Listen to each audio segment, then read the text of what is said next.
So this is a follow-up video on the last one where we went through and got an intuition in the details of LDA with GIB sampling. We understood sort of how it works, how they derived it, and finally came up with sort of implementation detail of how to implement it. So we will in this video implement it on the Enron email dataset, which was the one that they gave an example of in that tutorial paper as well. So yeah, let's just step through it. So I'll just first of all copy paste in the imports here. Whoa, this is not a Jupyter notebook. That all right. So we will put more. We will set up the imports. We will use NumPy, Spacey, Random, Pandas, TQDM for progress bar, and then counter. Let's just first start with reading the email dataset. So emails messages.csv. I believe I downloaded this from Kaggle. However, it's not that important really. I think you can apply this to many datasets as long as you have a set of documents. You're good to go. So that's all basically you need. Now let's start with the Dirichlet distribution and the hyperparameters and tokenizer. So we will use alpha and beta. We will initialize it to 0.1. Now you might ask, you can ask why or what should we set them to. Basically, it's hyperparameter search, but I've seen a lot of people use 0.1 as default, so that's a good starting point. A lot of people also use 0.01, but we'll use 0.1 for both. And so remember that it said we initialize them as symmetric. This means that we just use one term for alpha. If we have, otherwise we might have a list of these values, depending upon its particular topic or word. But I think that was just confusing by me. So we just initialize them to 2 values. All right, then we have num topics, which, this is also something that is not clear. Preferably what you would do is maybe implement some sort of coherence score and then check what the number of topics actually are and see what gives the best value. But otherwise, this is also a hyperparameter. We could need to assume something, like maybe there are 3 topics in these, maybe there are 20. It will depend on the use case and so on. For this one, I think we'll just try with 20 and we'll see what we get. And then we'll do spacey.load. So this is the tokenizer, and then we can, for reproducibility, we can do set the seed to the meaning of life. All right. So what we will try to do now, if I just give a sort of a overview, we will have, first of all, a function that generates frequencies. So first of all, we will have a function here that will generate frequencies from data. So we will know how many times does this word occur, how many times does that word occur, and so on. And we will also set up a max document, and maybe we will maximum use 10,000. After we've done that, we will do a function that get vocab from frequencies, and then we will set a frequency threshold of maybe 3. So we will go through the frequencies we generated in generate frequencies, and we will only pick out the particular words that have a threshold so that they're used at least 3 times, and we will put that into our vocabulary. And then finally, we'll use the vocabulary to tokenize the data set, and we'll send in the vocab and also the max document to be 10,000. So that's what we will do here. After that, we're gonna implement LDA. So I was thinking maybe I could copy. These are not that relevant, but I'll step through them anyways, and in the timestamp you can skip this part and go directly to the LDA if you wish. But okay, we'll have a frequency. We'll initialize that to a counter, and then we'll do stop words, and we'll do that with sp.default.stopwords. So maybe just for fun, we can do print like that, and we can see that these are basically words that are non-descriptive or just not something that we need to have. So we can, I guess, remove all of those. So we will just use that to stop words, and then we will also do stop words.add enron. I think that was because, actually don't know, it's called the enron email data set. I think it's just a word that's non-descriptive. All right, so then we have number of tokens in the beginning to 0. And now we will go through for each document in our data up to a particular max document. Then we will tokenize it. So we will do sp.tokenizer of our document, and sp here is for spacey. Then we will go through for token in tokens. We will take out the text. So token text is token.text.lower. So we do lower here just to make sure that they're all lowercase, and here it's just to get the particular text. Now we check if our token text is not in all stop words, so it's not in that list of non-descriptive words, and token.isAlpha. I think this is let's see. So this token.isAlpha is just if it consists of alphabetical values, or I guess alphabetical letters, so it's not a number. If it is a number, we'll just skip it, but if not, we will add it to our token, and we will add frequencies of the token text plus equals to 1. So this is the benefit of using counter, is that it will automatically add it if it's not, so we don't have to use two if statements here. And then in the end, we'll just return the frequencies. All right, now we want to get the vocabulary. So here we will first initialize the vocabulary. We will also initialize index to string so we can remap it. And then we'll initialize a vocab index to start at 0. Then we'll go through for word in frequencies. So, that's what we got from generate frequencies. We'll go through each word, and then we'll check if the frequencies of that particular word is greater or equal to the frequency threshold, right? If it consists of 3 or more times in our data set, we will add it to our vocab with the particular index of vocab index. We will also do the opposites. We will do index string of vocab index equals to word. This is to get a remapping. Let's see, actually, when is this used? So I think it's used if we numericalize our data set and we want to, in the end, later on, know, of course, that's important, which, what does the text actually say? So you might want to remap it, and so it's important to keep that one. But then we do vocab index plus equals to 1, and then we return the vocab and the vocab index string. All right, so now all we need to do is tokenize our data set. Now that we have the words in our vocabulary that we want to use, again, we'll do number of tokens. We'll set number of documents, and we'll set documents like this. So basically what we want to do here is we want to tokenize it, and then we want to go through each token and check if it's in our vocabulary, then add it. So basically this is like we're cleaning the data set in some in a way, because we're going through and we're removing stuff that's irrelevant, and then in the end we'll also numericalize it. So we'll go through for each document in the data up to max documents. We will first tokenize it. So we'll do spacer.tokenizer of document. Now, I don't think I coded this the best way, and I'm not sure why I exactly did this, but if len of tokens is greater than 1, I guess it was empty sometimes maybe. And then we did document, I reset this to empty. And then what I do here is I go through for token in tokens, and we get the token text, token.text.lower, and we check if token text in our vocabulary, that's when we actually want to use it to our document.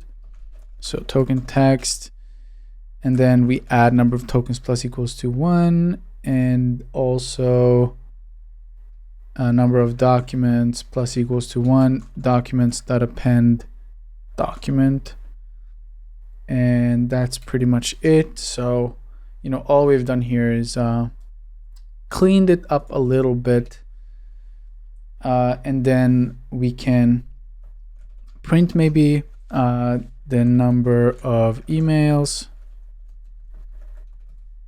is the number of documents, and then we can print number of tokens is number of tokens. Oh, whoops, that was a mistake. Don't know what I did there. All right, so then we have this. Now we want to numericalize it, so we do corpus is empty. For in documents, remember these are the clean documents. We do corpus for that particular document. For token in document, we add it with the numericalize, so vocab of token, and then we do corpus.append np as array of corpus d, and in the end we return the document and the corpus. All right, so let's see, this is not too difficult.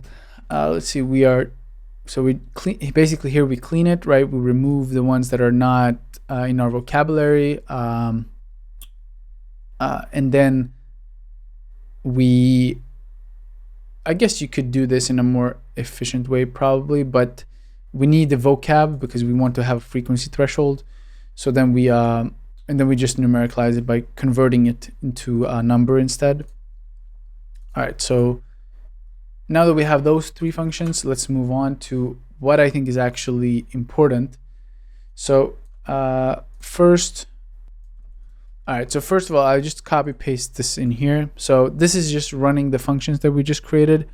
Here we take the data, but we only take 50% of the data, not to make it too long. I actually think you can make less here as well, but we'll just take 50%. We'll do random say 42, so to sample in a reproducible way. And then we generate the frequencies by sending it to generate frequencies. We don't have to send that in. We can just send in the data. Then we get the vocab by doing get vocab, and then we tokenize it and we get out the documents and the corpus, and then we just check our vocab size. So maybe we can print vocab size. Let's see, like this. And this takes a little bit of time maybe to do all of that.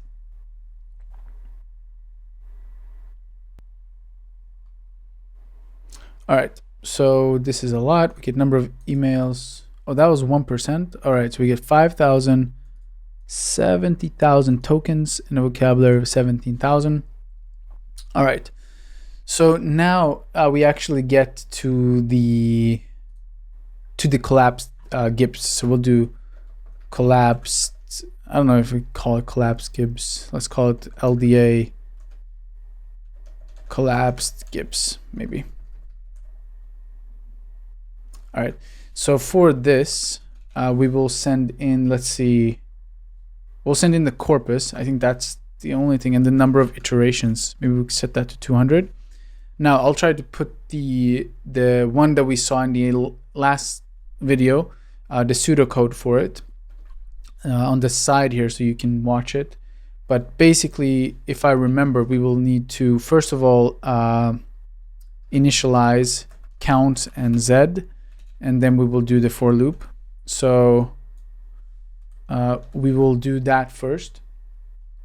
We will initialize it. So here we will initialize z. Z are the topics, and this will be uniform in the beginning. So we do number of documents is the length of the corpus. And then we will go through each. So for document index, doc in enumerate corpus. So we go through each document in our corpus. Then we do z for that particular document. We do np.random.randint. Low is 0, high is the number of topics. and size is the length of that document. All right, so what did we do? We just did random integers uniformly for each word in that document. So we initialize at random, and then we do z.append zd. I guess this is not needed. And number of documents, we use that later on, I think. So that's for Z. Now we do the NDK. That's, let's see. NDK, I think, says for a particular document, how are the topics distributed? So we will initialize this with 0. We'll do num documents and then num topics. So here it's 0 in the beginning, and then we go through for D in range of num documents, and then for K in range of num topics. We do NDK of DK. So this is a little bit, yeah, a little bit strange maybe. Maybe there's a better way, but basically we have N here, and then we'll have NWK as well. So we'll have 2 counts. But yeah, all that we'll do here is that we'll sum of ZD, we'll do that equal to K. So we're going to count, all right, in document D, so we'll get that from Z, how many belong to this particular topic. And then we'll do NWK, which is the num topics, and then vocab size. This is from the last video as well. You know, this is just implementation details of how they wrote it, you know, basically being a robot and just copy pasting over here from the paper. But so here we're going to go through for document index in corpus. And you know what we are doing here, let's see. So we're going through each document, and we want to, for a particular word here, we want to know, oh, sorry, this should be NKW, sorry, not WK. So here what we are doing, NKW, is for a particular topic, we want to know what words are distributed for this topic. So maybe in topic 1, this word is much more popular than that word is for topic 2, and so on. So we want to count that. So we'll go through each document, then we'll go through each document, and first of all, we'll check what is the topic of this word. So we'll do Z of document index, and then we'll check the index I to get that particular word's topic. And then we'll do NKW of topic, comma word, right? KW is K for the topic, W for the word. And so we're doing that particular topic from Z, and then that word that we get from the document, we'll do plus equals to 1 count on that. Then in the end, they also did NK for simplification or simplicity. So NKW acts as equal 1. So we'll just sum over basically how many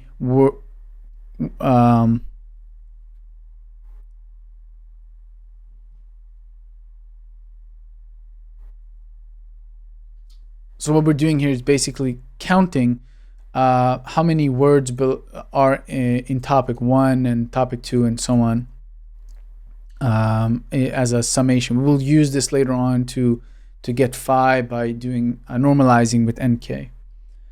All right, so this is the initialization. That's all we've done here.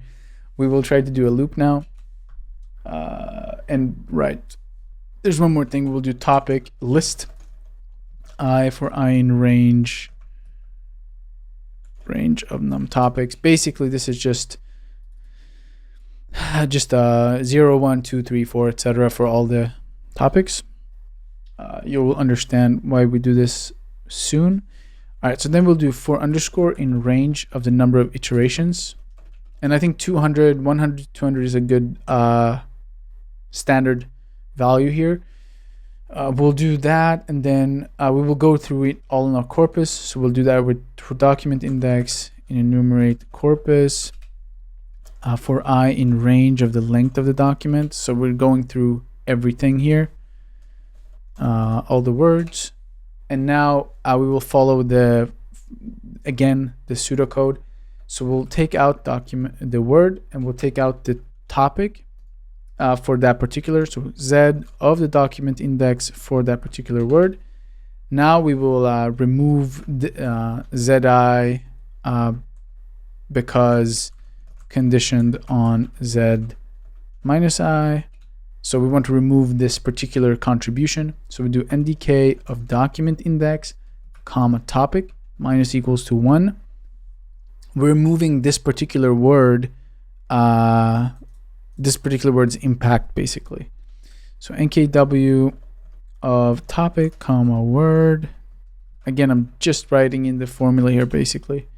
And then the NK of that topic will do minus equals to 1.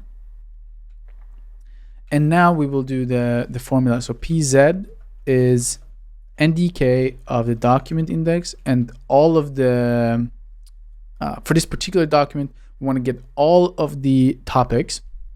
We want to plus alpha.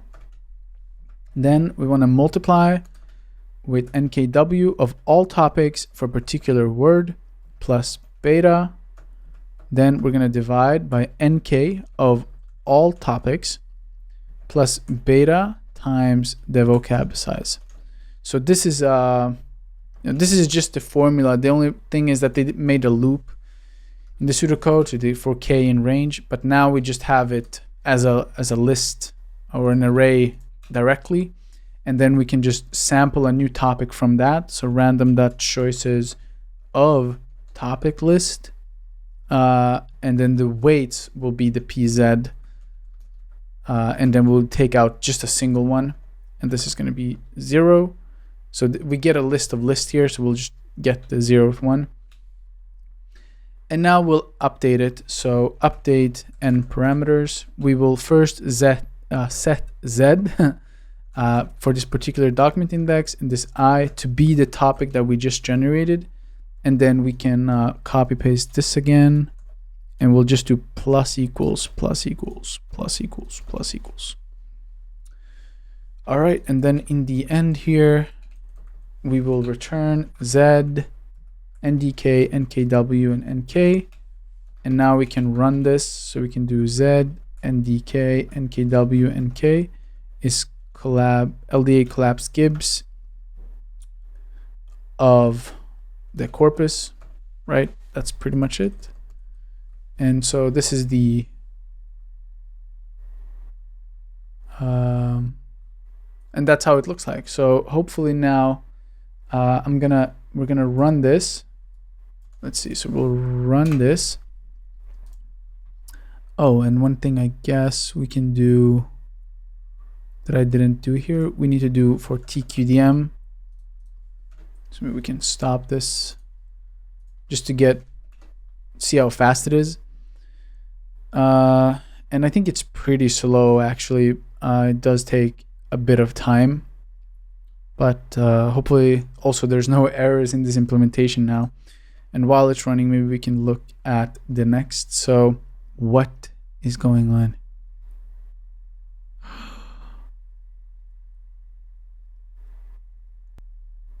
I think we'll use less documents. We'll do less than that, and we'll do interrupt. All right, so I'll rerun it with less because it took just way too long. All right, now in the end here, after we're doing this, I just want to go through here. So we're getting phi to get the probability distribution by doing this, NKW divided by NK. And then we're getting 10 words from each topic. So all we're doing here is we're going through each topic. We're getting what are the most common words by doing an arg sort of phi k. And then we're getting up to a particular number of words. And then we use the vocab index to string to convert that into the actual word. All right, this is, it might be too small of a data set to actually get something good. We'll see, but I'll let this run and then we'll see what we get. All right, so actually I ran this before and I just want to show you basically what we get. So for 20 topics, for topic 0, we get subject, CC, PM, communications, forwarded, Then when we get power, service, contract, agreement, provide, transmission, capacity, customers. Then we have business, management, president, group, company. Here, click, email, free. Maybe this is like spam or something. Like click this, you get this price or something. And then here we have gas, day, price, prices. Yeah. Here we have energy, power, gas. All right. So, you know, I don't know exactly what topic these are. We just have them indexed as 0, 1, 2, 3, etc.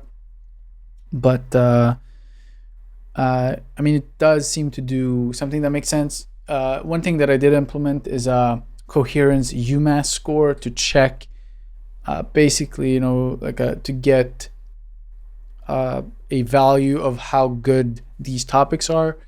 But yeah, I think in the end, you'll just evaluate them yourself on your particular data set and see if you think they are good. But yeah, so that's it for LDA. Hopefully it was educational and that you learned something from the LDA tutorial paper and you got an intuition as to, basically my goal was to give you an intuition as to how it works, and to describe and look at the details of the derivation, but then most importantly also take that into a practical implementation that you can use on whatever data set you want. And yeah, so if you thought this video was useful, like the video, subscribe, and yeah, that's it. Hope to see you in the next video.